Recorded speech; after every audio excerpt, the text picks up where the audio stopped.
The year was 2147, and Earth had taken a firm stance. Humanity had decided to stay out of the endless wars that tore through the galaxy. The people of Earth were tired. For centuries they had fought among themselves over land, power, and resources. They had destroyed forests, poisoned oceans, and polluted the air. It took decades of effort just to begin healing the planet. With so much work still left to do, Earth's leaders agreed that staying neutral in galactic conflicts was the only way to ensure humanity's survival. Daniel Carter was one of those leaders. He was a tall man with graying hair and sharp eyes. That always seemed to be calculating something. As a diplomat, he had spent years negotiating peace treaties between nations on Earth. Now, he stood before the United Nations Assembly, arguing once again for neutrality. "We cannot afford to get involved in someone else's war," he said firmly. His voice echoed through the large chamber as delegates listened intently. "Our focus must remain on rebuilding our world, not destroying it further." Not everyone agreed?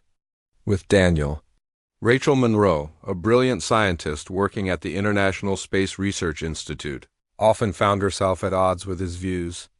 She was younger than Daniel, with dark curly hair and a determined expression that rarely faltered. Rachel believed Earth's refusal to join interstellar alliances made it an easy target. "If we don't stand with others," she argued during meetings, "with her colleagues, we'll be standing alone when trouble comes knocking." And trouble did come knocking on a quiet evening in late October. Rachel was in her lab, surrounded by screens displaying data streams from satellites orbiting the solar system. Her job was to monitor anything unusual outside Earth's atmosphere. Most days, this meant tracking asteroids or studying cosmic radiation. But tonight, something strange appeared on her radar. A cluster of objects was moving rapidly toward the sun. At first, she thought they might be comets or some kind of natural phenomenon. However, as the readings became clearer, her heart sank. These weren't random rocks floating through space. They were ships. Hundreds of them. Rachel immediately contacted her supervisor, who alerted the global defense network. Within minutes, alarms blared across military bases worldwide. Governments convened emergency sessions, and news outlets scrambled to report the unfolding events. People watched anxiously as experts debated what these unidentified vessels could mean. Some hoped they were friendly visitors. Others feared the worst. When the fleet reached Mars orbit, communication finally came through. The message was broadcast in broken English, distorted by static but unmistakably hostile. "This is Commander Krauth of the Vorthek Dominion," the deep, guttural voice declared. "Your planet has been deemed unworthy of existence. Surrender your resources or face annihilation." The room fell silent as the transmission ended. No one knew how to respond? The Vorthek Dominion? Few people on Earth had even heard of them. Rachel pulled up everything she could find in classified databases. What she discovered chilled her to the bone. The Vorthak were an ancient empire known for conquering weaker civilizations. Their technology far surpassed anything humans possessed, and their cruelty was legendary. Entire species had vanished under their rule, wiped out without mercy. Daniel Carter faced the impossible task of responding to the ultimatum. He sat in a dimly lit conference room, surrounded by advisors and military officials. Everyone looked to him for answers, but he felt utterly powerless. How could Earth possibly negotiate with beings like this? Still, he tried. Through a hastily assembled broadcast, he addressed the Vorthek directly. "We are a peaceful civilization," he began, choosing his words carefully. "We have no quarrel with you. Let us talk about this situation calmly and avoid unnecessary violence." Krauth's reply came swiftly and mockingly. "Peaceful?" the alien sneered. "You call yourselves peaceful while hiding behind your pathetic defenses. You will comply or you will perish." The transmission cut off abruptly, leaving Daniel staring blankly at the screen. Word of the exchange spread quickly, sparking panic across the globe. Families packed up their belongings and fled major cities, fearing imminent attacks. Grocery store shelves emptied as people stockpiled food and water. Social media buzzed with rumors and conspiracy theories. Some claim the government had known about the invasion for years and kept it secret. Others insisted the whole thing was a hoax designed to distract from economic problems. Amid the chaos, Alex Bennett worked tirelessly in his workshop. A former Marine-turned-engineer, Alex had spent the last decade designing experimental combat drones. His small facility was tucked away in the desert, far from prying eyes. When news of the Vorthak broke, he didn't hesitate. He called Rachel, knowing her expertise would be invaluable. Together, they devised a plan to retrofit outdated fighter jets with cutting-edge AI systems. If Earth couldn't match the Vorthak ship for ship, maybe it could outsmart them, while Alex focused on upgrading weapons. Emily Dawson chased down leads as a journalist covering the crisis. Her articles for Global News Network had earned her a reputation for fearless reporting. Unlike many reporters content to sit in press rooms, Emily ventured into danger zones to capture raw footage. This time, however, she stumbled onto something bigger than she anticipated. During an interview with a defense contractor, Emily noticed inconsistencies in his statements. When pressed, the man grew visibly nervous. Following her instincts, she dug deeper and uncovered evidence of sabotage within Earth's defense networks. Critical satellites responsible for tracking enemy movements had been disabled remotely. Someone on the inside had betrayed humanity, leaving it vulnerable. Emily traced the breach to a shadowy figure tied to corporate interests profiting from chaos. Realizing the implications, she risked exposure to gather proof. Her expose aired just hours before the Vorthak launched their first attack, buying precious time for Earth's defenders. The initial assault targeted orbital stations and major cities. Lasers rained down from the sky, reducing skyscrapers to rubble and igniting massive fires.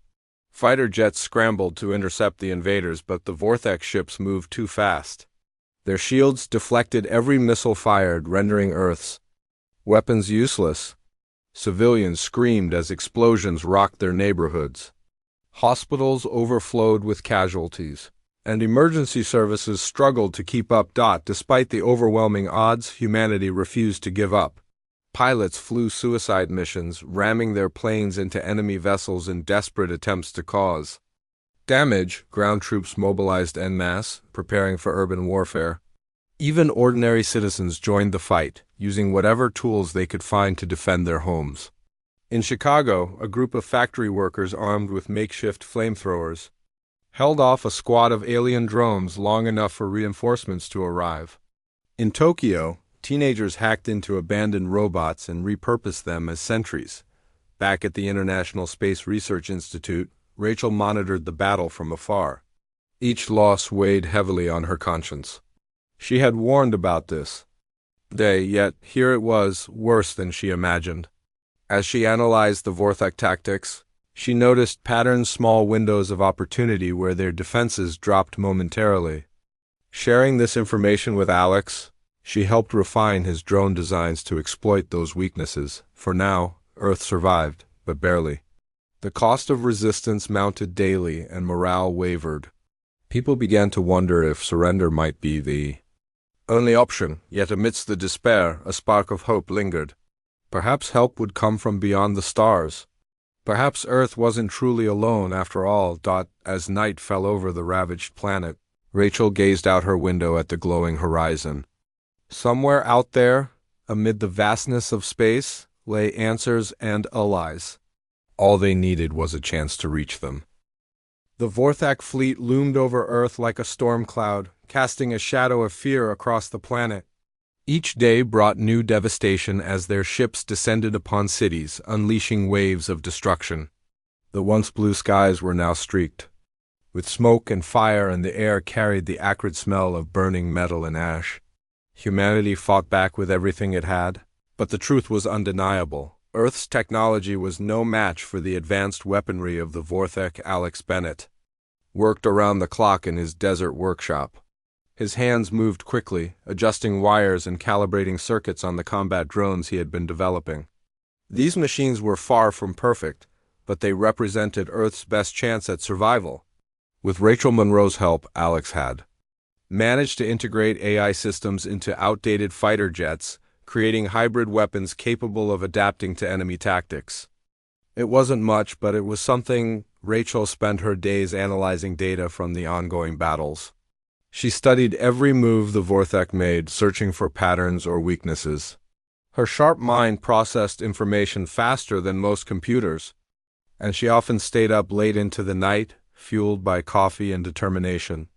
Together, she and Alex fine-tuned their creations, knowing that each improvement could mean the difference between life and death. Meanwhile, Emily Dawson continued her relentless pursuit of the truth. Her expose on corporate sabotage had shaken people awake, but she knew there was more to uncover. Someone high up in the chain of command was working against humanity's defense efforts, and she was determined to find out who armed with her. Camera and notepad, Emily traveled to restricted zones, interviewing soldiers, engineers, and survivors. Her articles painted vivid pictures of the war's human cost, and her words inspired others to keep fighting. One evening, as Emily investigated a lead in a military base outside Houston, she stumbled upon a shocking discovery. Hidden in a secure server room, she found encrypted files detailing secret communications between Earth officials and unknown entities. The messages hinted at betrayal on a scale she hadn't imagined. Before she could dig deeper, an alarm blared through the building. Guards were coming. Thinking quickly, Emily copied the files onto a portable drive and slipped out a side door just as footsteps echoed down the hallway. Back in New York City, Daniel Carter faced mounting pressure. As one of Earth's top diplomats, he had tried repeatedly to negotiate with the Vorthek, but Commander Krauth showed no interest in peace. Every attempt at dialogue ended with threats and mockery. Daniel felt like he was failing, not just his government but all of humanity. He stared at the holographic map of Earth projected onto his desk, watching red markers spread across continents as more areas fell under attack. "We can't keep this up," Daniel muttered to himself. "We're losing too much ground." His assistant, a young woman named Lavra, stood nearby, holding a tablet filled with updates. She hesitated before speaking. "Sir, maybe it's time to consider other options," Lavra said cautiously. Daniel looked at her sharply. "What do you mean?" "There are rumors," Lavra replied, lowering her voice, "about alien races willing to help us. If we reach out—" "No," Daniel interrupted firmly. "We don't know who we can trust. Getting involved with outsiders could make things worse." But even as he spoke, doubts crept into his mind. What choice did they have? Earth couldn't hold out forever. If help existed somewhere in the galaxy, shouldn't they at least try to find it? As if in answer to his unspoken question, a strange signal reached Earth's deep space monitoring stations. At first, scientists dismissed it as interference, but when Rachel analyzed the transmission, her eyes widened in disbelief. The message came from a race called the Zanari, nomadic beings rumored to roam the stars. Their leader, Commander Kara Voss, offered assistance, but not without conditions. "They want access to our mineral reserves," Rachel explained during a video call with Daniel.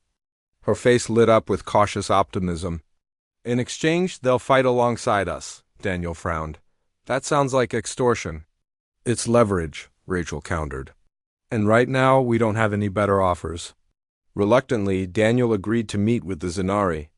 Negotiations took place aboard a neutral space station orbiting Saturn. When Daniel arrived, he was greeted by Commander Kara Voss herself. She was taller than most humans, with shimmering silver skin and piercing green eyes. Her presence commanded respect, and her voice carried a tone of authority that left no room for argument. "You've seen what the Vorthek are capable of," Kara said bluntly. "Alone, you cannot win. With our help, you stand a chance." Daniel wanted to argue, to insist that Earth could handle its own problems. But looking at Kara's confident demeanor and the sleek design of her ship docked nearby, he realized how naive that would sound. Reluctantly, he accepted the deal. The Zanari promised to send reinforcements within days. True to their word, the Zanari fleet arrived just in time to turn the tide of battle. Their ships moved with unmatched speed and precision, slicing through the Vorthek forces like blades through paper. For the first time since the invasion began, Earth's defenders saw glimpses of hope. Alex marveled at the Zanari technology, eager to learn how it worked. Working closely with their engineers, he adapted some of their innovations to enhance Earth's remaining vessels. Emily captured footage of the Zanari in action, broadcasting live reports from the front lines. Her images of glowing alien ships destroying Vorthak cruisers became symbols of resistance. People around the world watched in awe, feeling a renewed sense of purpose. Even skeptics like Daniel started to believe that victory might be possible. After all, however, the war was far from over. The Vorthak retaliated with brutal force, launching a devastating strike on Earth itself. Cities crumbled under relentless bombardment, and millions perished in the chaos. Amid the destruction, Emily narrowly escaped death while reporting from Los Angeles. A collapsing building sent debris raining down around her, but she dove into a nearby trench just in time. Shaken but alive, she continued filming, capturing the raw horror of the attack. Her footage aired globally, galvanizing public opinion. Protesters flooded the streets, demanding stronger action against the invaders. Governments responded by pouring resources into the war effort, mobilizing every available asset. Factories churned out weapons nonstop and volunteers signed up by the thousands to join the fight. Rachel played a crucial role in coordinating Earth's counterattacks. Using data collected from previous battles, she identified weak points in the Vorthak supply lines. By targeting these locations, Earth's forces could cripple the enemy's ability to sustain prolonged combat. Alex equipped the hybrid fighters with long-range missiles designed specifically for this mission, ensuring maximum impact. The operation launched under cover of darkness, with Earth's fleet slipping past Vorthak patrols undetected. Pilots flew silently toward their objectives, guided by Rachel's precise calculations. When they struck, the results were catastrophic for the Vorthak. Key installations orbiting Jupiter and Saturn exploded in fiery bursts, cutting off vital resources and forcing the invaders to retreat deeper into the solar system. For the first time, humanity tasted victory. Cheers erupted in command centers as news of the successful raid spread. Soldiers hugged each other, tears streaming down their faces. Civilians celebrated in the streets, waving flags and singing songs of defiance. It was a moment of unity, a reminder that even in the darkest times, hope could shine through, but the celebration was short-lived. Commander Krauth, enraged by the loss, vowed revenge. "You will pay for this insult," he snarled in another broadcast. "Earth will burn." Daniel knew the Vorthak wouldn't give up easily. They still held the advantage in numbers and firepower. Earth's forces had bought themselves some breathing room, but the real challenge lay ahead. As he addressed the United Nations Assembly, Daniel urged caution. "We've won a battle, but the war is far from over. We must remain vigilant and prepare for whatever comes next." Rachel shared his concerns. Despite the recent success, she couldn't shake the feeling that the worst was yet to come. Late at night, she sat alone in her lab, staring at screens filled with star charts and tactical maps. Somewhere out there, the Vorthak were regrouping, planning their next move, and when they returned, they would be angrier and deadlier than ever. Alex, meanwhile, focused on improving Earth's defenses. He knew the Vorthak wouldn't hesitate to strike again, and he wanted to be ready. Collaborating with Zanari engineers, he developed new prototypes capable of matching the invaders' technology. The work was exhausting, but Alex refused to slow down. Every second counted. Emily, too, pressed forward, determined to document every moment of the struggle. Her reports became a lifeline for those unable to fight, offering them a glimpse of the courage and resilience displayed on the front lines. Through her lens, people saw not just destruction but also hope, the indomitable spirit of humanity refusing to bow to tyranny. As dawn broke over a battered Earth, the survivors prepared for what lay ahead. The scars of war ran deep, but so did their resolve. They had faced unimaginable horrors and emerged stronger. And though the road ahead was uncertain, one thing was clear: Earth would not surrender, not to the Vorthak, and not to despair. Somewhere among the stars, the Zanari watched quietly, their ships hovering protectively near Earth's orbit. The Vorthak were not done. Though their supply lines had been crippled and their forces pushed back, Commander Krauth was far from defeated. His rage burned brighter than ever, and he vowed to make Earth pay for its defiance. The invaders regrouped near the edge of the solar system, repairing damaged ships and plotting their next move. Humanity knew it was only a matter of time before the Vorthik launched another attack, and this time they would come with overwhelming force. Daniel Carter stood in his office, staring at the holographic map of Earth's defenses. Red markers still dotted the globe, showing areas devastated by the last assault. Cities lay in ruins, millions were dead or displaced, and resources were dwindling fast. Despite the recent victory against the Vorthak supply lines, Daniel couldn't shake the feeling that they were running out of time. He clenched his fists as he thought about the decision he might soon have to make, a decision that could change everything. Rachel Monroe sat in her lab, surrounded by screens displaying data streams and star charts. Her eyes scanned the information, searching for any sign of the Vorthik fleet's movements. She had spent countless nights analyzing patterns, trying to predict their next target. But the Vorthak were unpredictable, and their technology made them nearly impossible to track. Still, Rachel refused to give up. Every second she spent studying their tactics brought Earth one step closer to survival. Alex Bennett worked tirelessly alongside Zanari engineers in his desert workshop.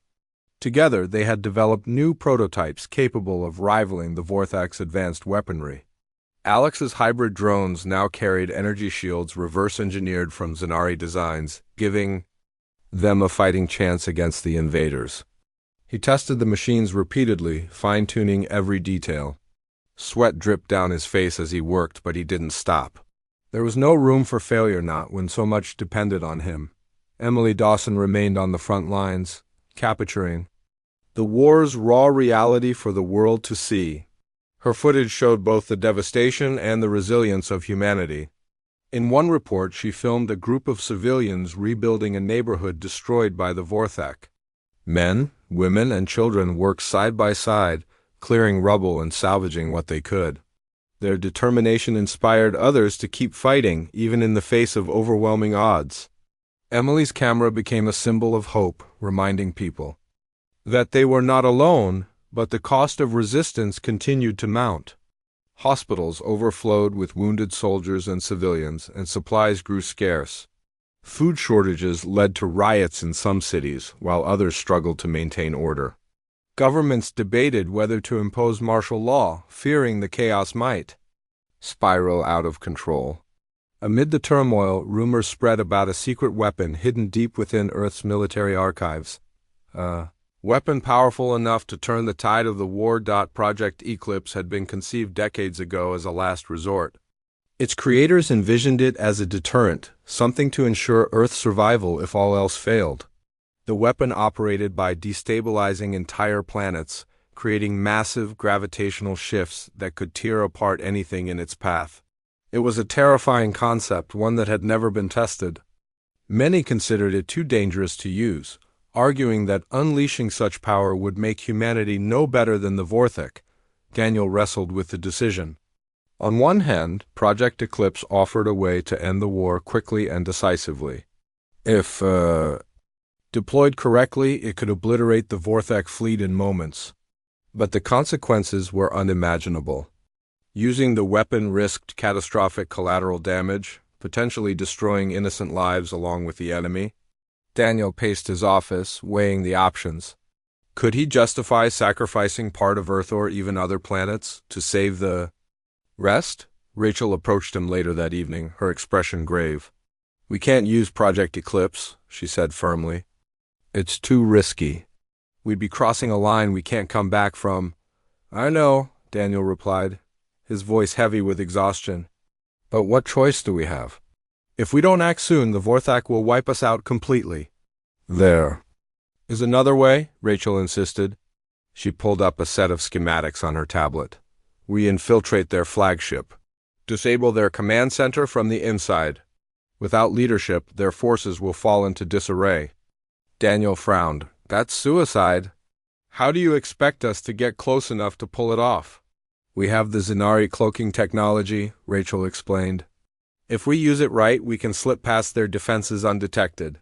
It's risky, but it's our best shot, Daniel hesitated. Sending a team into the heart of the Vorthak fleet was dangerous, but Rachel's plan offered a glimmer of hope. After a long silence, he nodded. All right. We'll do it your way. The mission required volunteers willing to risk everything. Alex stepped forward without hesitation. I built these weapons, he said.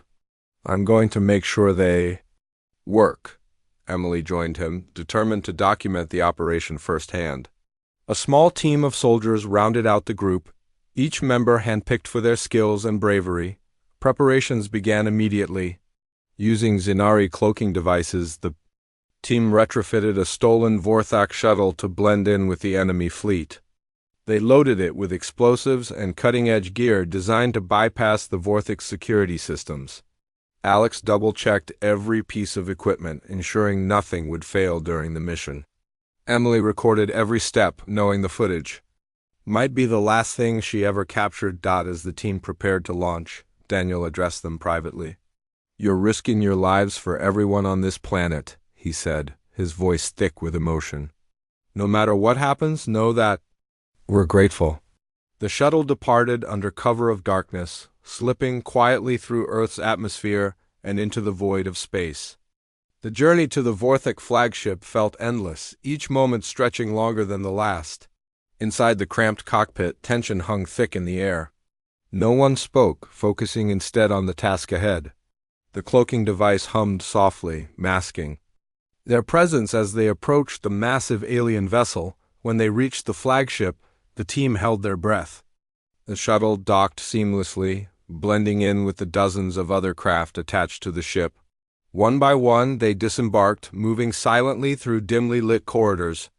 The Vorthak didn't notice them, at least, not yet. Their goal was the command center located deep within the flagship's core. To reach it, they had to navigate a maze of hallways patrolled by heavily armed guards. Alex used his engineering skills to disable security cameras and unlock doors, while Emily stayed close, filming every step. The soldiers provided cover, taking out any Vorthak who crossed their path. Finally, they reached the command center. The room was filled with glowing consoles and towering monitors displaying tactical maps of the solar system.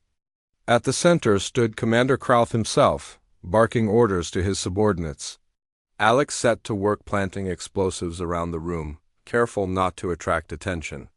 Emily filmed the scene, her hands trembling slightly as she captured the alien leader in action. Just as Alex finished setting the charges, an alarm blared throughout the ship.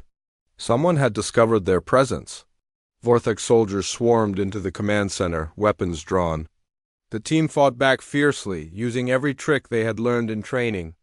Explosions rocked the room as grenades detonated, sending shards of metal flying in all directions. In the chaos, Alex confronted Krauth directly. The alien commander towered over him, his eyes blazing with fury. You dare challenge me?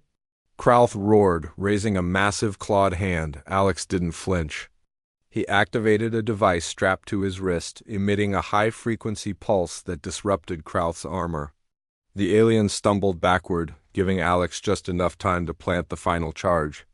This ends now, Alex said, his voice steady. Despite the fear coursing through him, with seconds to spare, the team retreated to the shuttle. As they blasted away from the flagship, the explosives detonated, ripping through the ship's core. The flagship erupted in a fiery explosion, lighting up the darkness of space. Cheers erupted aboard the shuttle as the team watched the debris drift apart. Back on Earth, news of the mission's success spread quickly. People celebrated in the streets, hugging strangers and chanting songs of triumph. For the first time since the invasion began, there was real hope. The Vorthak fleet scattered, retreating deeper into space. Commander Krauth's death had left them leaderless, unable to coordinate further attacks. Daniel addressed the United Nations Assembly once more, his tone filled with cautious optimism. Today we proved that humanity is stronger than fear, he declared, but our fight is not over. We must remain vigilant and prepare for whatever challenges lie ahead. Rachel smiled faintly as she listened to his speech. She knew the Road to recovery would be long and difficult, but she also knew humanity had proven its resilience.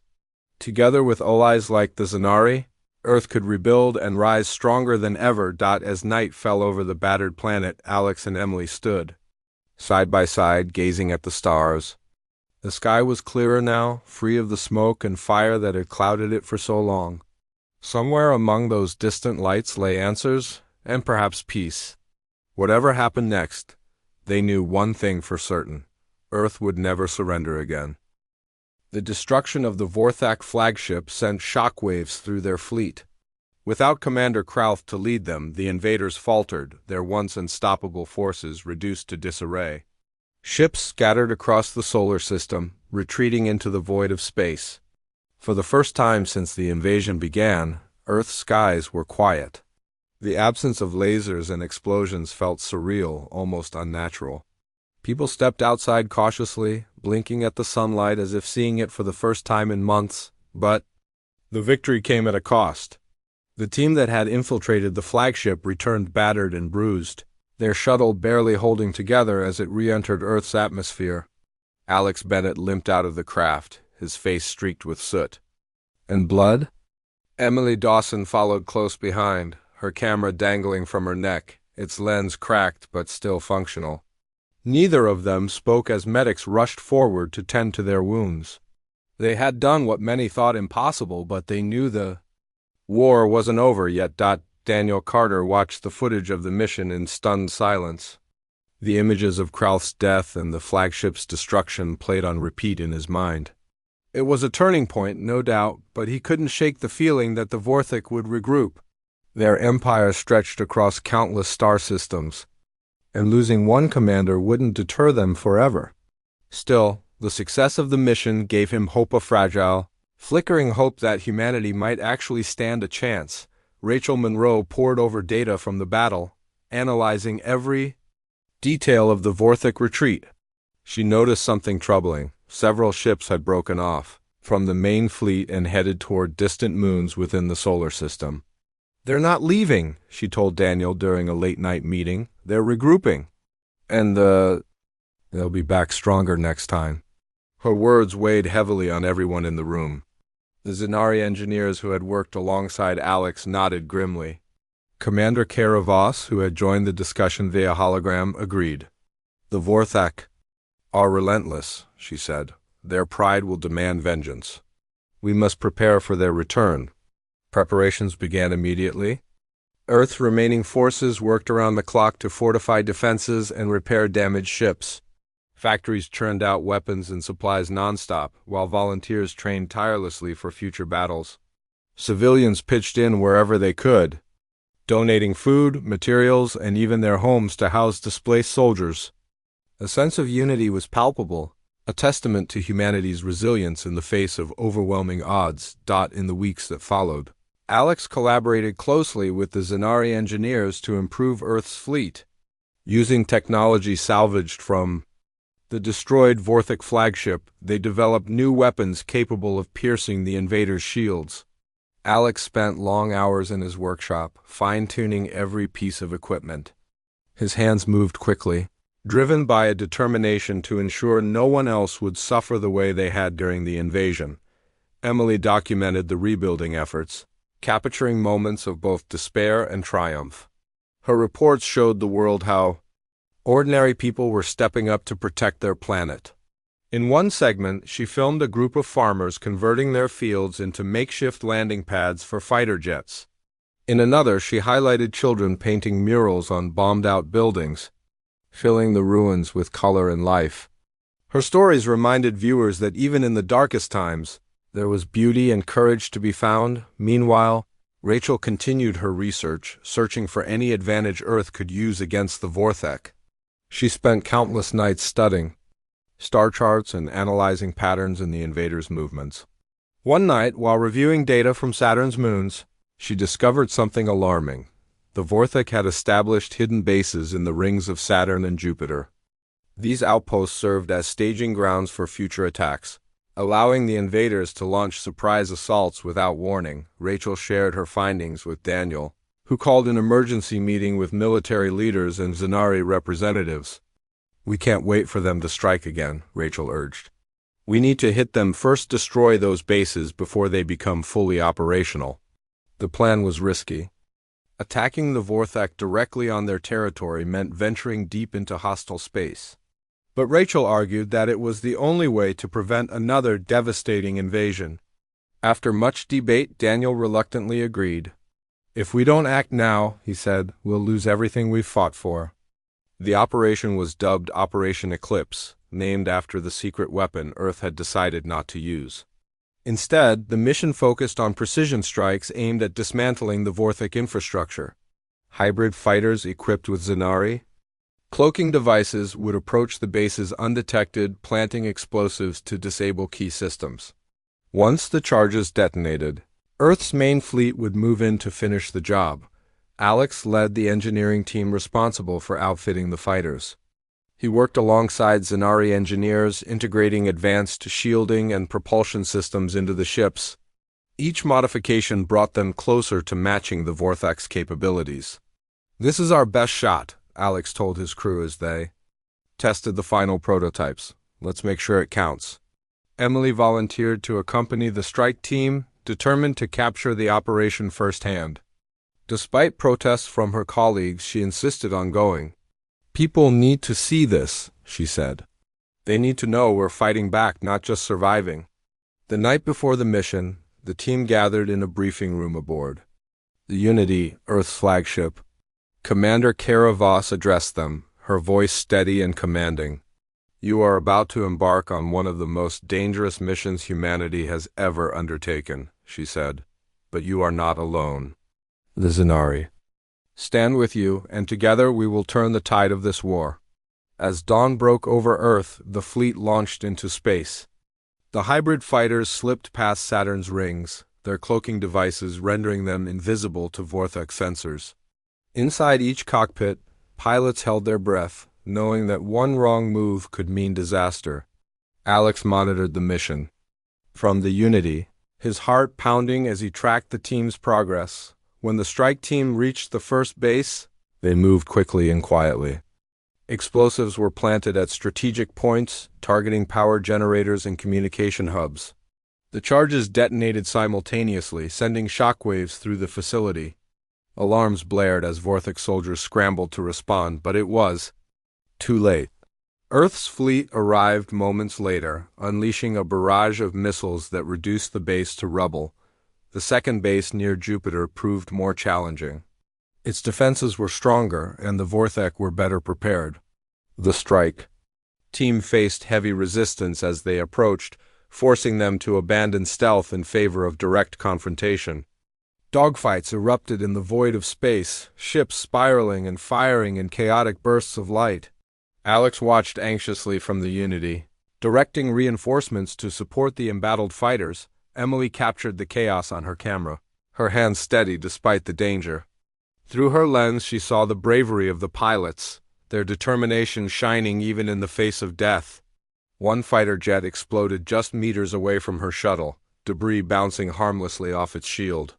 She flinched but kept filming.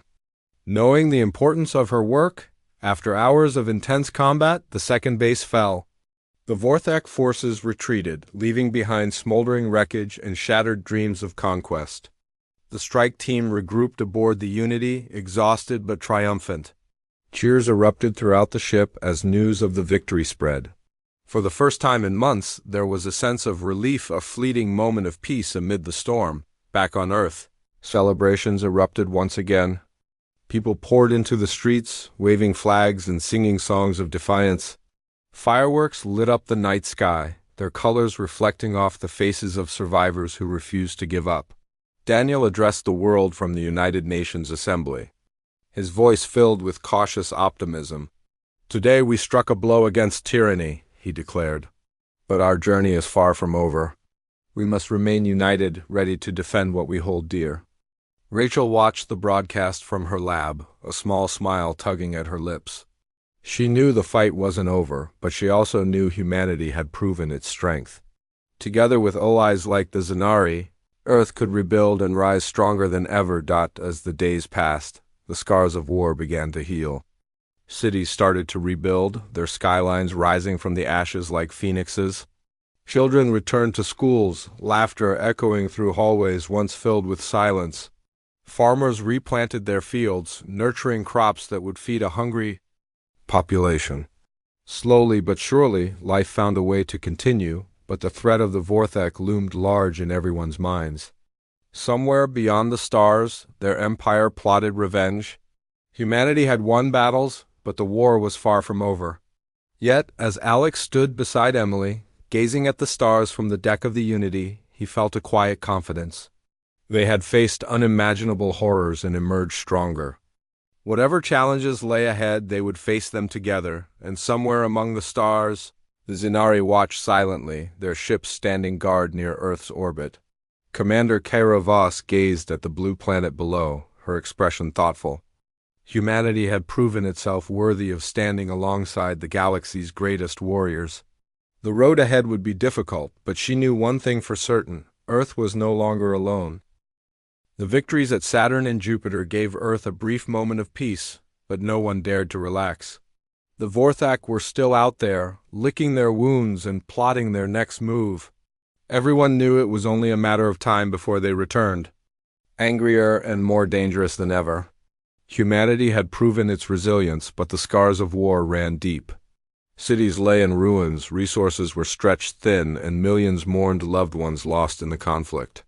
Yet amidst the devastation, quiet determination took root. People worked tirelessly to rebuild, knowing that survival depended on preparation. Daniel Carter stood in his office, staring at the holographic map of Earth's defenses. The red markers representing damaged areas were slowly being replaced, with green as reconstruction efforts progressed. But Daniel couldn't shake the feeling that something was missing. Earth had fought valiantly, aided by allies like the Zinari, but the planet remained vulnerable. He clenched his fists, wondering how humanity could truly secure its future. "We can't keep fighting like this," he muttered to himself. "We need to change the game." Rachel Monroe shared his concerns. She sat in her lab, surrounded by screens displaying star charts and tactical maps. Her mind raced as she analyzed data from the recent battles. The Vorthak were relentless, their empire vast and their resources seemingly endless. Earth couldn't match them ship for ship, or soldier for soldier. But Rachel believed there was another way, a way to end the war without further bloodshed. "If we can find their homeworld," she told Alex during a late-night brainstorming session, "we might be able to force them to negotiate." Alex frowned, rubbing his temples. "You're talking about finding the heart of their empire. That's like looking for a needle in a haystack." "It's risky," Rachel admitted. "But if we succeed, it could change everything." The idea was ambitious, even reckless, but it sparked hope. Alex agreed to help, using his engineering skills to modify long-range probes capable of scanning distant star systems. With assistance from Zinari engineers, they equipped the probes with advanced sensors designed to detect signs of Vorthak activity. The mission was launched quietly, with little fanfare. No one wanted to raise false hopes or alert the enemy. While the probes scoured the galaxy, Emily Dawson continued her work on the front lines, documenting the ongoing recovery efforts. Her reports showed the world how ordinary people were coming together to heal the wounds of war. In one segment, she filmed a group of volunteers clearing debris from a collapsed hospital, their faces streaked with sweat and dirt but filled with determination. In another, she highlighted children planting trees in a park destroyed during the invasion, symbolizing new growth and renewal. Emily's stories inspired others to keep pushing forward, even when the weight of loss felt unbearable. She herself found solace in her camera, using it as a shield against the pain. Each frame she captured was a reminder that life went on and that humanity's spirit was unbreakable. As weeks turned into months, the probes began transmitting data back to Earth. Rachel pored over the information, searching for any clue that might lead to the Vorthak homeworld.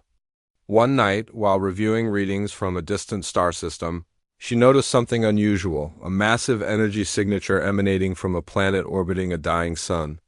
The signal matched patterns associated with Vorthak technology.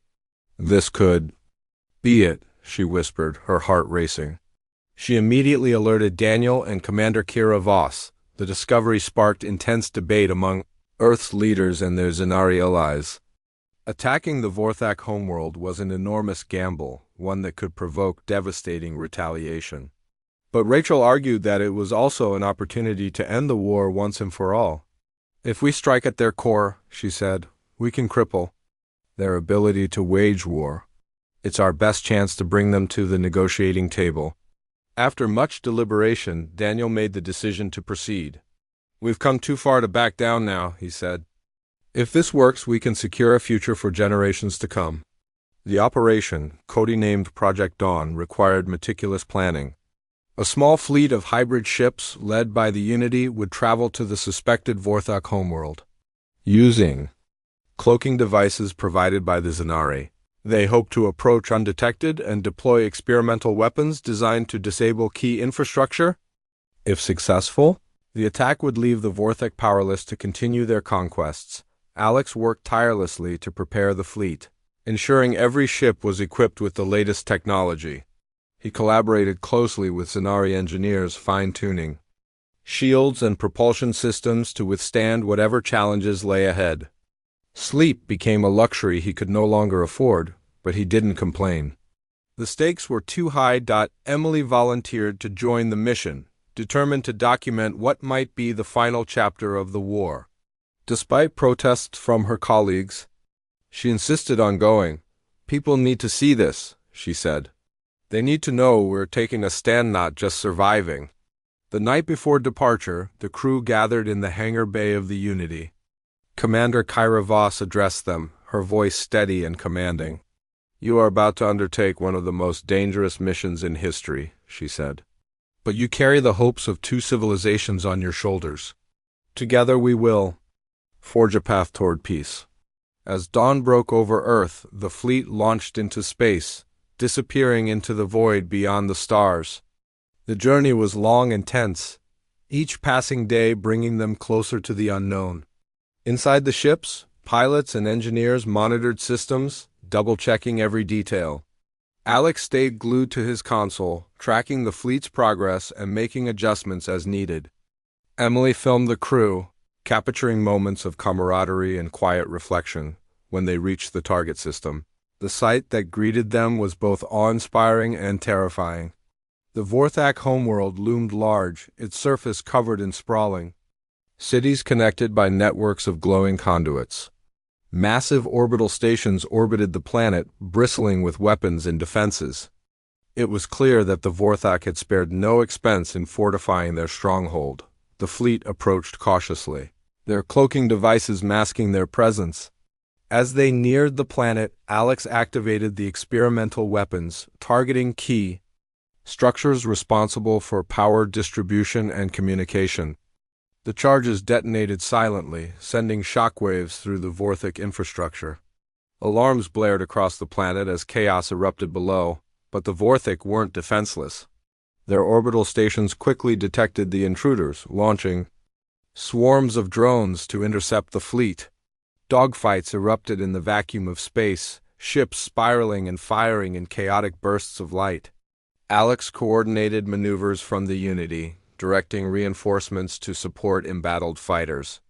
Emily captured the battle on her camera, her hands steady despite the danger. Through her lens, she saw the bravery of the pilots, their determination. Shining even in the face of death, the fight lasted hours, each moment stretching longer than the last. Slowly but surely, the fleet pushed through the defenses, delivering crippling blows to the Vorthak homeworld. Power grids failed, communication networks collapsed, and entire cities plunged into darkness. The Vorthak forces faltered, unable to mount a coherent response. Finally, as the last charge detonated, the fleet regrouped aboard the Unity. Cheers erupted throughout the ship as news of the victory spread. For the first time in years, there was a sense of relief, a fleeting moment of triumph amid the storm. Back on Earth, celebrations erupted once again. People poured into the streets, waving flags and singing songs of defiance.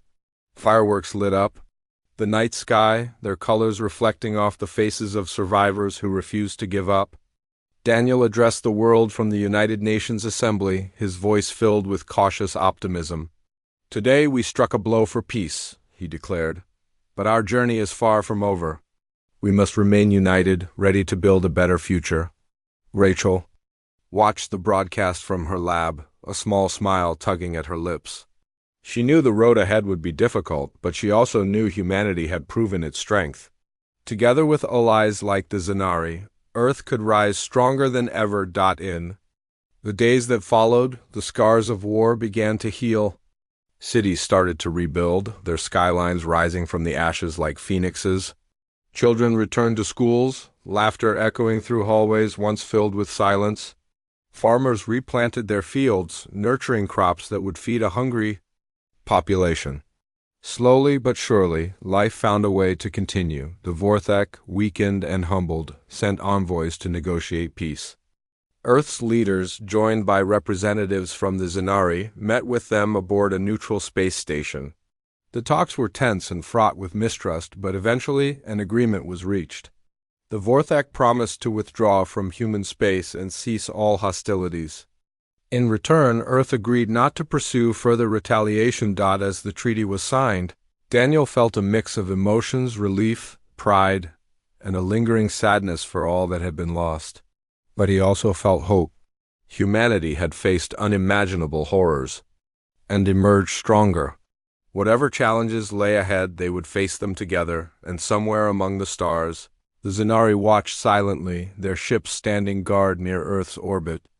Commander Karavos gazed at the blue planet below, her expression thoughtful.